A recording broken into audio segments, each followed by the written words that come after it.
welcome to The Update. I'm Michelle Stevenson.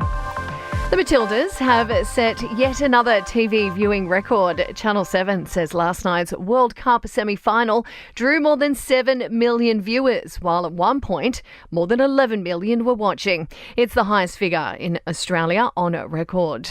Melbourne's Federation Square, meantime, might be shut down as a live site ahead of the Matildas World Cup third place playoff. More than 50 flares were let off during last night's semi-final, with police describing it as a challenging night.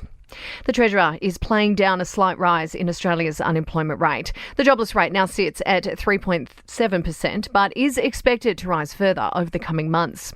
Jim Chalmers says Australia has a resilient labour market. We've been expecting for a little while now that the unemployment rate will tick up a bit, but still 3.7%. When we've got all of this coming at us from around the world, that's still a pretty remarkable position that we're in.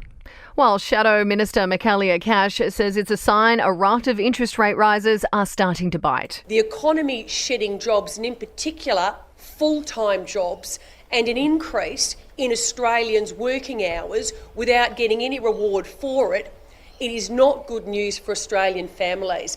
A program aimed at getting more low and middle income earners into home ownership will come into force from next year. All states and territories signed off on the Help to Buy scheme at National Cabinet, which will see the federal government cover up to 40% of the cost of a home. And Telstra has reported a $2.1 billion after-tax profit for the full year. That's up 13% on the year before, with much of the growth thanks to mobiles. Sport and entertainment are next. To sport, an Aussie surfer Jack Robinson has taken out the Tahiti Pro. He's beaten out three-time world champion Gabriel Medina to move into the World Surf League's Final Five series.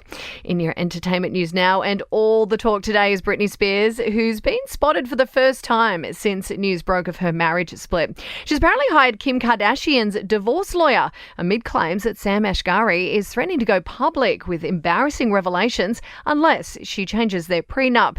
Now, she's also shared a cryptic message amid the marriage breakdown. So despite all the focus on the split, the singer actually took to Instagram to share that she would be buying a horse and naming it Raw. Madonna fans have caught a glimpse of what the Queen of Pop really looks like nowadays, thanks to a birthday message. A friend sharing an unfiltered pic of the singer for her 65th birthday, and she actually looked pretty good. And Amazon founder Jeff Bezos and his fiancée are continuing their Mediterranean summer, partying with friends Katy Perry, Orlando Bloom, and Usher in Croatia. The world's richest man, third richest I should say, anchoring his mega yacht off the coast of Dubrovnik for some bar hopping as his security team kept curious tourists away. That's the latest from the Nova Podcast News team. We'll have another episode of The Update for you tomorrow. I'm Michelle Stevenson.